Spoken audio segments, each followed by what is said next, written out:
how are you holding up? I wanted to start this episode a little differently to check in on you. If not many people have asked you if you're doing okay, I thought I would. I want you to know this is a hard time for all of us. Everyone is being affected differently, but we're in this together. Please know I'm here for you, and if you need to share your feelings, please do. I also want to invite you to participate in a free virtual version of the Empowered Woman Workshop. Since I had to cancel my in-person events because of the quarantine, I decided to do it online. I know women crave this connection, and so it's here. Friday, April 3rd, starting at 2:30 p.m. Mountain Time. And you don't have to be on social media to participate. We'll be using Zoom. Just go to martaspurk.com/virtual workshop, sign up, and you can catch the replay if you miss it live. Be well.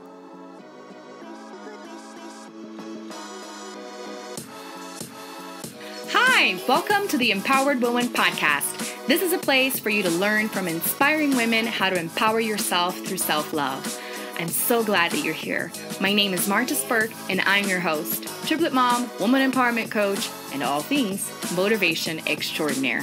On this episode, I talked to Susan GOLICIC, a college professor and a relationship coach that has a beautiful story of overcoming. I invited Susan on to tell her story and create a parallel for what we're currently going through in the coronavirus pandemic. Let's get right to it.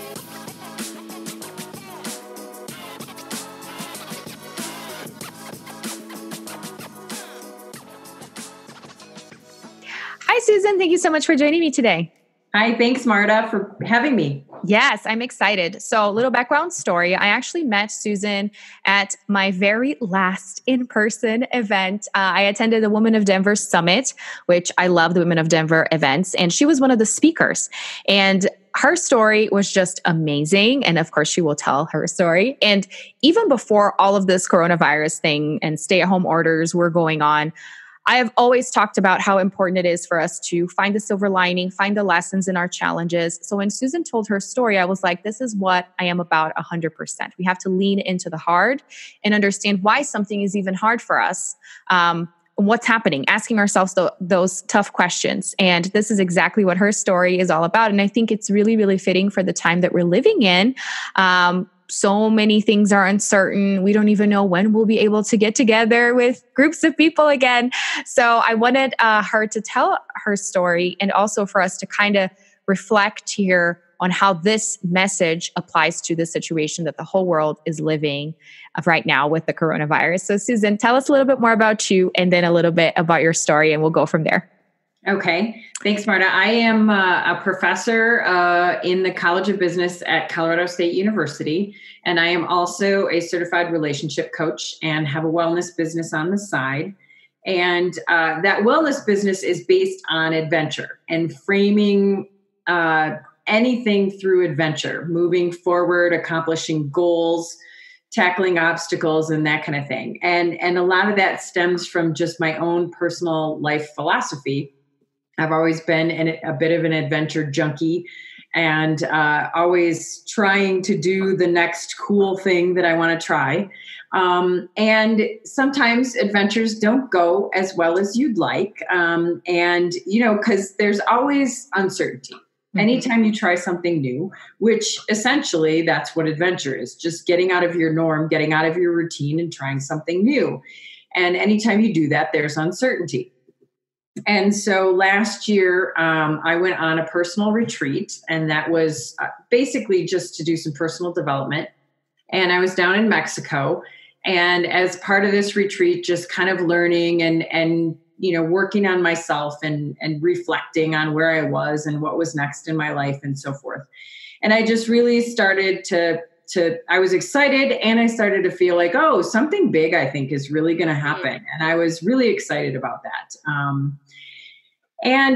I even admitted to my journal, which I was keeping the whole time, that no matter what it was, no matter what the outcome, I was going to accept it with grace and use it in my life.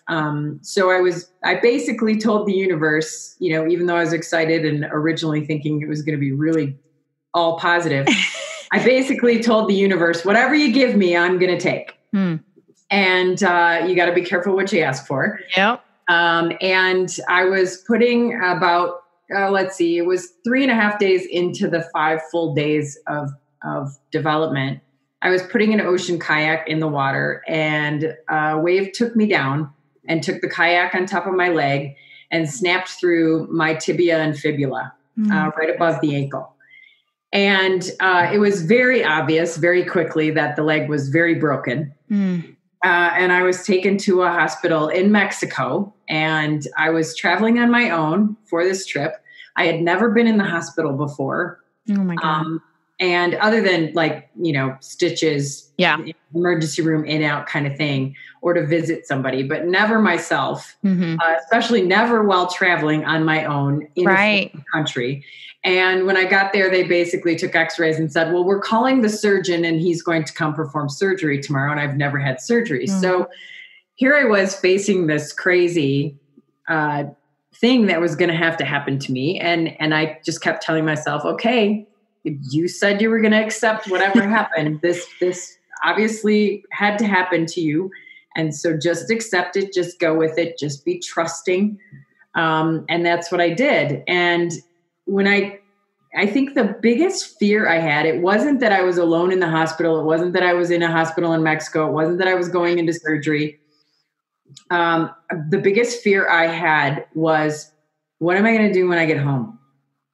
Because I'm a distance runner and I run several days a week, and that is my salvation. That is I have been doing that for over 20 years. It's my stress relief. It's my joy. It's my processing through anything I'm facing. And being a professor at CSU, all of my courses are in the springtime. They're all very condensed and very intense, and it's a very stressful time for me. And so I was thinking about that, thinking, this means I'm not going to be able to run. How am I going to deal with my life when I get home? I don't know what I'm going to be able to do. And I have stairs in my house, and I thought, how am I going to be able to walk up and down the stairs? How am I going to be able, because they told me right out of the gate that 6 weeks to 3 months, no weight at all on that leg. Wow. And of course, you start to learn pretty quickly that you're dependent on people for everything, right? Going to the bathroom, taking a shower, little things that we take for granted. I got home and I thought, okay, you have a choice while you sit here and rest and heal. And the basic choice was, you are either going to look at this and feel sorry for yourself and be miserable, or you're going to look at this as another adventure and figure out how to get through it. And so I chose to look at it as an adventure, and I would, just try little things. I reached out and had conversations with people that I hadn't talked to for a while. I got really good at asking for help and accepting help, which I wasn't very good at prior to this happening. Yeah. So basically what I wanted to do was take a trauma, and I knew I was going to have to heal physically and emotionally. And I approached it through the lens of gratitude, being really grateful that, wow, I've been given this opportunity to reflect, to really determine, who do I need to reach out to? What relationships need healing? What relationships need to change and evolve and be different? What kind of new things can I try to do for myself to get through this time, to take care of myself and so forth?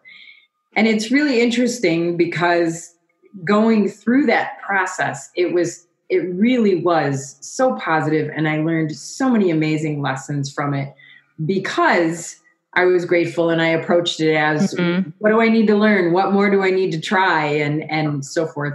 And not that it was, 100% of the time. I had my days where I was frustrated, and I had That's what I was going to ask. I had my moments where I would just burst into tears because I'm like, okay, I didn't ask this yet, but now I'm going to, why did this have to happen? And, but I would work through the emotion, because you got to feel the emotion. You got to let it be there. And then I'd come out of that and I'd be like, okay, well, that's probably part of it. That's probably part of the lessons is I was supposed to learn this too. And as we're going through what we're going through now, my leg is largely healed and I'm on the road back to running, and I'm not there yet. It's completely having to start over, but that's okay.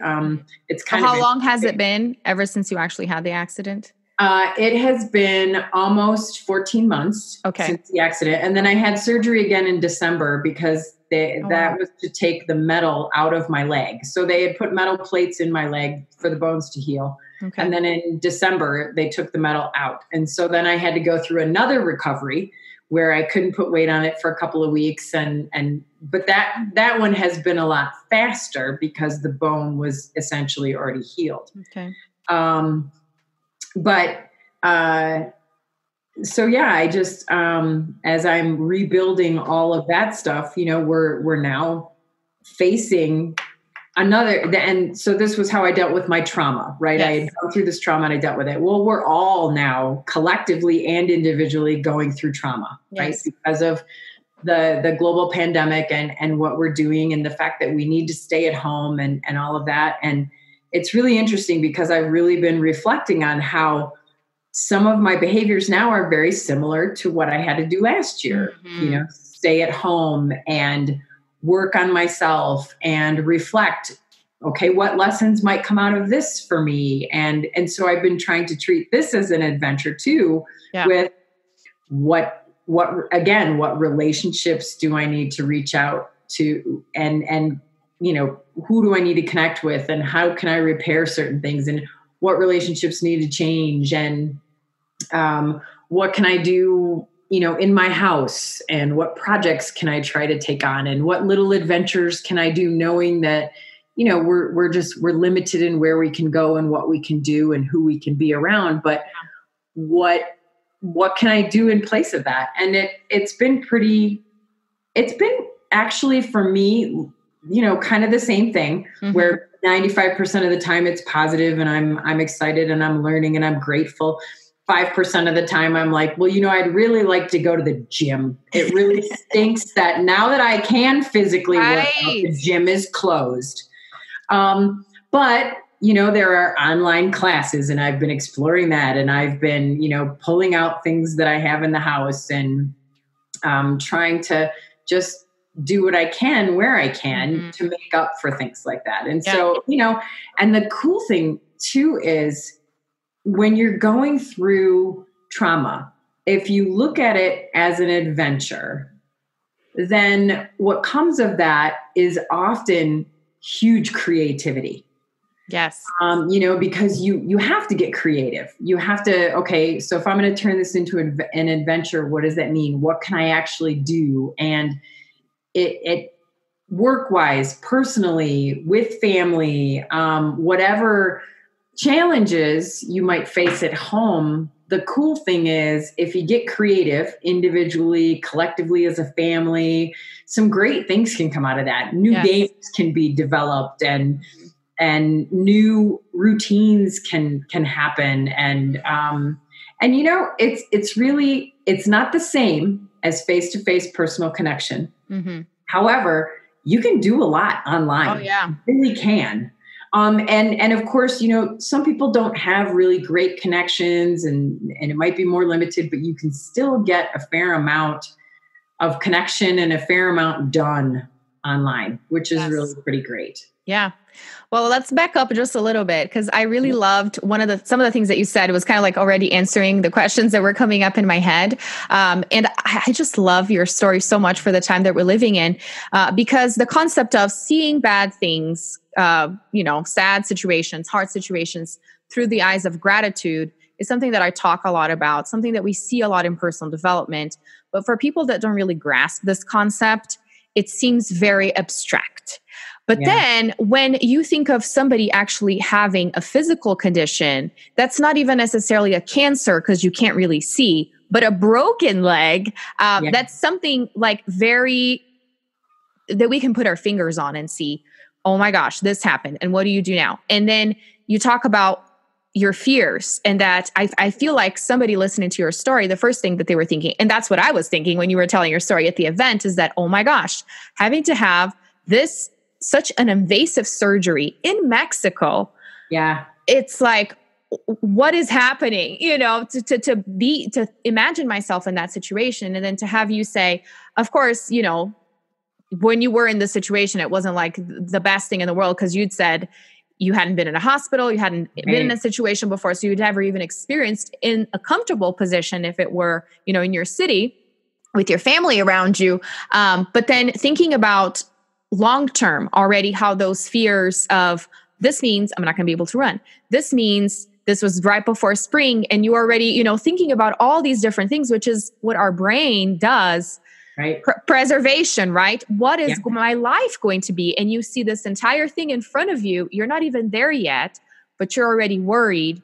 But in a way, it helps you kind of make a plan for it, I guess. But in many ways, it just adds to the anxiety. And I feel like this is so much what we're living on right now is, you see the short term, like for me, getting my kids from school. We were just talking about this before we started recording, like, okay, 2 weeks, the school's going to be closed. And then now we don't even know what's going to happen. So things keep adding up. So if you build your anxiety based on that one deadline, which even with recovery from surgery, because you spent pretty much the entire year of 2018 in recovery mode, or 19. Yeah, 19. Yeah, 19.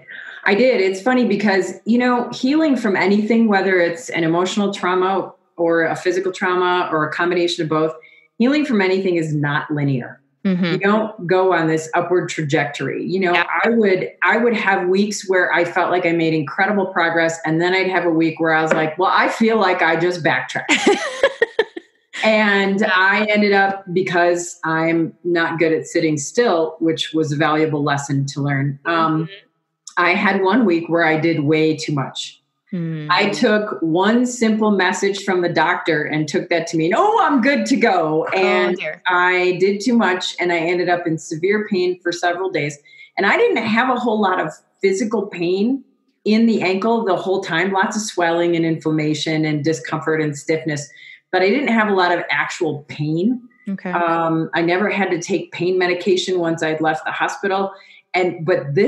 I remember sitting on my sofa just crying because I was like, oh my God, what have I done? And I immediately knew that some of this was on me. And I thought, I hope I didn't make it worse. I hope I didn't damage it. I hope that if I just force myself over the next few days to really rest, I'll end up back where I was and not have, gotten worse. And that is what happened. But I had to take that week where I made no progress because I had to rest and so forth. So it really requires you to really think deeply about your choices and your actions. And another thing that came out of it, which I really hope for people right now that they can embrace this, because you mentioned you start to tell yourself stories because of the fear and the uncertainty. And of course, all I kept thinking was, okay, I'm worried about not being able to run. I'm worried about how I'm going to handle the stress of work, but I can't think too much about that because I'm not yet that far into it. Yes. And if I start to spin stories about what I'm going to feel like a month from now, that's not going to help me right now. That's actually going to make me feel worse. And it's going to make it harder to go through this. Mm-hmm. And so I really, really learned that, all I can do is get up the next day, do what I can, right? And I had positioned chairs all around the house so that I could sit down in front of the mirror in the bathroom to brush my teeth because I couldn't really stand. Yeah. And, little things like that. And so it literally was just get up, and the next thing you're going to do is brush your teeth. And then the next thing you're going to do is wash your face. And then you're going to hobble to the kitchen on your crutches and you're going to make a cup of tea. And then you're going to sit and you're going to rest, because all of that, which normally we take for granted, required a lot of effort. And it really helped me so much to get through this with the gratitude, because then when I did sit on the couch, I would be like, I'm so grateful that I can brush my teeth on my own. Yeah. Right. And I'm so grateful that, I have friends that brought me food, and I'm so grateful that I get this time to actually rest because I'm not good at slowing down. And, so I would try to reinforce that as I was resting and not worry about what am I going to do later, right? It was just, okay, when I needed to get up and do something, I would get up and do something, and then I would sit down. And I really think that it's important to try to just concentrate on the current moment and what you can do. And if if you get to a place where you're feeling frustrated or you're feeling down or sad or worried or scared, let the emotion be there, feel the emotion, and then think, you know what? I get to feel this emotion. Yes. I am free to feel this emotion right now. I am perfectly free to be upset. I'm perfectly free to be angry. Whatever emotion you're feeling, you're entitled to it, and you feel it. And when you allow that, then it will pass. And then you might feel like, oh, you know what?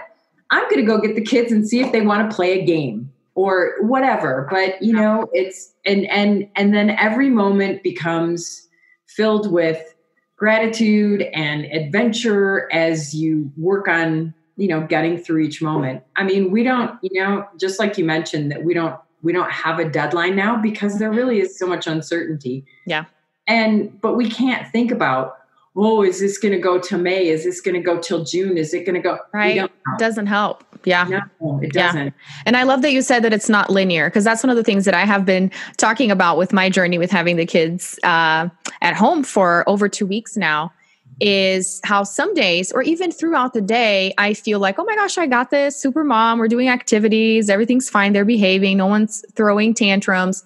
And then there are certain times of the day that I'm like, I can't do this anymore. I hope school comes back next week. This is not going to work anymore. And then you just, break down, cry sometimes, scream sometimes, everything goes. And it's important in any situation for us to realize the ups and downs are going to be there, and it's normal, perfectly normal, and that we get to experience those emotions, and it is our choice to continue to feel them or to shift them, and especially in this moment that we're living right now. And that's why I love this comparison so much, because I feel like this will give people a real good visual and something to compare to. Like, you spent a whole year very, very limited in the things that you did. And we were not in quarantine, but you were experiencing your own quarantine. My own quarantine, yeah. And now we're all living this, and it sucks for most people. I know that for people that used to have a pretty, introverted routine in day-to-day life, maybe not much has changed, but still not being able to go anywhere, not being able to meet friends, it's a huge change, and it's a huge adaptation process. And I resonate a lot with your story too, because of the whole slowing down. That's something that hit me hard when I was pregnant with triplets, because of it being a high-risk pregnancy. I read a lot, I heard a lot, I heard my doctor, et cetera, but it wasn't until I was actually told that my cervix was thinning out and that I had to slow down, that I actually slowed down. Yeah. Because being active, going up and down the stairs, and it usually takes something big for you to get the message, period. That's how human beings work. It's almost like, we need that rock bottom, so to speak, in certain ways. It looks different for different people in different situations, but you always talk about how that was your call for slowing down and reevaluating certain things. And I feel like this is really a huge wake-up call for all of humanity to slow down. Even the ones that are introverted, our society operates at such high speeds that anyone would benefit from slowing down. Wouldn't you say? Yes, definitely. I definitely agree with that. I think, slowing down, finding good ways to take care of yourself individually, so if you're finding that you're now at home and you've got a lot of younger kids like you do, Marta, you still have to have that. You've got to have those moments to yourself to take care of yourself. You want to take care of the family and be with them, but you also have to figure out how to do that. Each individual does. Everybody needs their time to refuel. I really think that a lot of wonderful lessons are going to come out of this. And I mean, you think about it, just like, again, our society, we're 100 miles a minute. And, which also has things like, the kids are doing their own thing and they become independent a lot younger. And so there's fewer family meals together and things like, well, we're now in a time where we get to do all of that again. Yes. We have the meals together and maybe even cook together and try new things. And so, there's going to be some beautiful things that come out of this. Yes. And one other thing that I forgot to say that I feel it's important for us to say too is, especially thinking about your story, people can start thinking about Susan throughout the day after listening to this, into now that you're finally recovered and you get to do all the things. I mean, you could still run in nature and stuff, but like you were saying, going to the gym or doing things that you're now in a position to do that nobody cared about before because they didn't have a broken leg. Yeah. You're having to struggle with that too. So it's important for us to realize that everyone is struggling in some level. Maybe they don't have little kids at home like me and are struggling with that. But then you have you with things that you could be doing now that you couldn't do all of last year that you can do. So everyone is going through a rough time. And it is more than ever the time to look through eyes of gratitude and try to find the lessons in this weird situation. Yeah, it is important because I think that's what's going to bring us all together. We're all in this together. Yeah. And humanity is connected anyway, whether, we have the same beliefs or not, or similar backgrounds or not, or whatever, because there's so many differences in the world, but we are all still connected. And the beautiful thing is nobody is in this completely alone. Yes. You may live alone. You may not get as much contact with other people. And I do know there are some situations where people can't, if they're an at-risk individual and they're living in a particular home and they can't have other contact and things like that. So I understand from that perspective, you may very well be on your own, but know that there are many other people facing similar things as you are, because we really are all going through this together, all around the world. Mm-hmm. So it really helps to know that other people are struggling too. It's not just one individual struggling. It's everybody. And like you said, the struggles are different, right? Depending on you, your personality, your situation, et cetera. Your struggles might be a little bit different than the next person, but we're still struggling. Yeah. And this will be, I feel like, one of the biggest lessons, apart from the lessons individually that we're learning with, mending relationships, doing this, like you mentioned, or trying something with the family. The big lesson really is that once this is over with and we survive the quarantine and all of the ramifications, we will look back when we reach another problem and another obstacle and say, I was struggling so bad during that quarantine. And here I am, I survived, right? Yeah. And now I know I can get through to this too. And especially if you learn throughout the quarantine how to see things through gratitude. Every new obstacle and every new hardship can be seen in the same light. Right. Yeah. Because, we're going to face several in our lifetimes, right? Sometimes it's just individual person, for you personally, you have something happen. Sometimes it's really big events. We've had several in our history, and this is going to be one of those. This is going to be one of those where in 10 years, people are going to be like, I remember where I was there. Yes. Stay-at-home rule came down, and I remember what I had to do. And, and it's going to be part of what has shaped us as human beings. Definitely. Oh, I love that so much. And tell us, how can we get in touch with you if anyone is interested, especially in the work that you do as a relationship coach? Tell us more about that. If anyone wants to get in touch with me, so my business is called Uninhibited Wellness, and the website is www.uw.coach. So we shortened it down for an easier thing, and contact information is on there. You can get in touch with me that way. And I'm, if my last name is pretty unusual. And so if you actually Google me, you can find me at CSU, find me on my business. I'll put all the links in the show notes too. Yeah. So it's super easy to contact me. Please reach out. Even if you just want to reach out and say, I just want to talk. I appreciate your story. And, that I'm doing the same thing with all my students now. I've had some students just contact me and say, I don't have any questions about class. I just wanted to reach out and say hi. And that's important. Yeah, it is. Yeah. And even to just, that's what I always encourage women to do too. And I feel like that's what we need more as a society too, is even if you don't have a question, just acknowledging, saying, I love what you said, or I love your story. Thank you for sharing. That's huge. That's huge for the person giving it and for the person receiving it. So we need more of that. Yeah, we do. We do, especially now. We do in general, but we do especially now. I've reached out and messaged a few people, and then I've had them say, I just really appreciate that you were thinking of me today. Yes. And makes a difference. And yeah, it's uplifting. It is. So.